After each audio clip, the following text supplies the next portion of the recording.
Google интернет алфаветін сатып алды.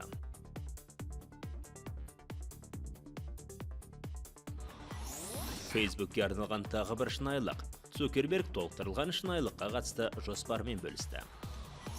Алма көлігі жайындағы әзіл. Tesla басшысы Apple'дың көлік құрастыруға деген ынтасын күлкіге айналдырды.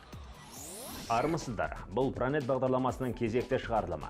Әдеттегідей жаңа технологиялар, концепттер мен гаджеттер жайлы. Хабарда Google'ға арналған алфавит жайлы ақпардан бастаймыз.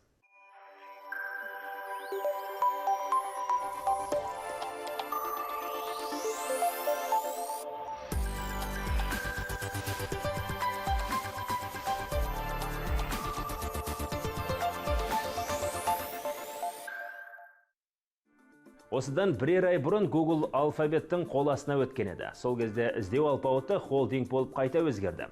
Енді Ларри Пейдж бен Сергей Брин алфавитті басқарады. Соңғы ақпар бойынша холдингтің жеке сайты пайда болған. Бірақ сайттың атауына қатысты олар нақты шешім қабылдаған жоқ. Бастапқыда ABC.xyz еді. Енді құрастырушылар түсіп қалған басқа да әріптерді тізіп жатыр. Осылайша Google тағы бір доменді атау сатып алған. Енді мұнда алфавиттегі барлық әріптер тізілген. Мекен A, B, C, D, E, F, G, H деп басталып, қалған әріптерден соң X, Y, Z деп аяқталады. Соңында .com тағы бар. Әзірге бұл сайтты аралау мүмкін емес. Құрастырушылар оны іске қоспаған болу керек. Сол сияқты Alphabet холдингінің жаңа сайтқа қатысты жоспары жайлы ақпар жоқ.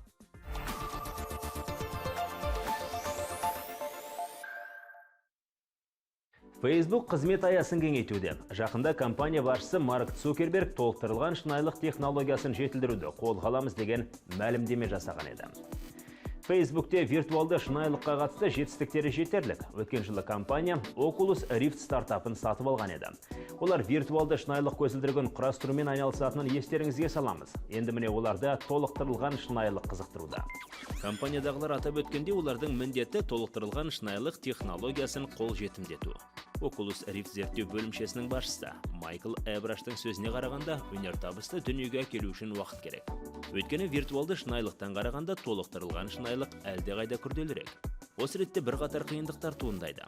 Алдымен қандай оптикалық құрылғы мен экрандарды қолданған жөн?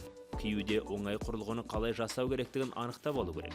Егер бастама сәтті жүзеге асатын болса, Google Glass 2 виртуалды шынайылық көзілдірігінің бәсекелес атанатын жаңа құрылғы пайда болуы тиіс.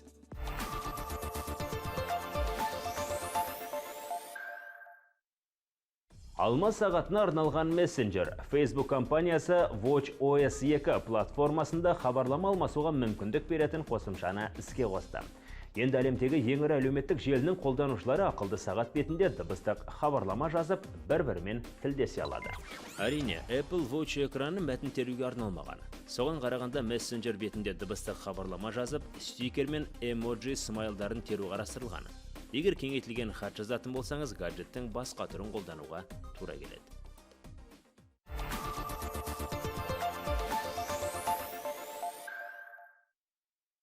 Tesla қорыма. Elon Musk Apple'дың бастамасын сынға алып, көпертиндықтарды күлкіге айналдыруда. Әлемге танымал электрокарлар құрастырумен айналысатын фирманың басшысы немістің Handelsblatt басылымына сұхбат берген. Тілшілер Маскты сұрақтың астына алып, электр қозғалтқышты көліктер нарығында Apple Tesla'ға бәсекелес бола ала ма деп сұрады. Корпорация жақында автоөндіріске қатысты өнертабысты патенттеген еді. Тіпті алма мобиліне қатысты алып қашпа әңгіме бұрыннан айтылып келеді. Маск бәсекелестіктен қорықпайтынын атап өтті. Біз өзара Apple'ды Tesla'ның бейіті деп атаймыз. Ал Tesla'да жолы болмағандар Apple'ге ауысып жатыр деді. Тілшілер Масктан Apple'дың бастамасы қаншалықты шындыққа жанасады деп тұрады. Сіздер Apple Watch'ты көрдіңіздер ме деп жауап берген Tesla басшысы әңгімесін жалғастыра келе, Apple осы салаға инвестиция құйып жобаны қолға алғаны қуантады. Бірақ көлік құрастыру телефон мен сағаттан қарағанда әлдеқайда күрделірек деді. Енді көпертиндықтардың жауабын күтуге тура келеді. Күн сайын назарларыңызға жоғары технология мен тұтынушылық электроника жайында қызықты жаңалықтарды ұсынамыз. Ол үшін 24kz арнасын қарап, әлеуметтік желідегі парақшаларымызға жазылуды ұмытпаңыздар. Келесі көріскенше күн жақсы.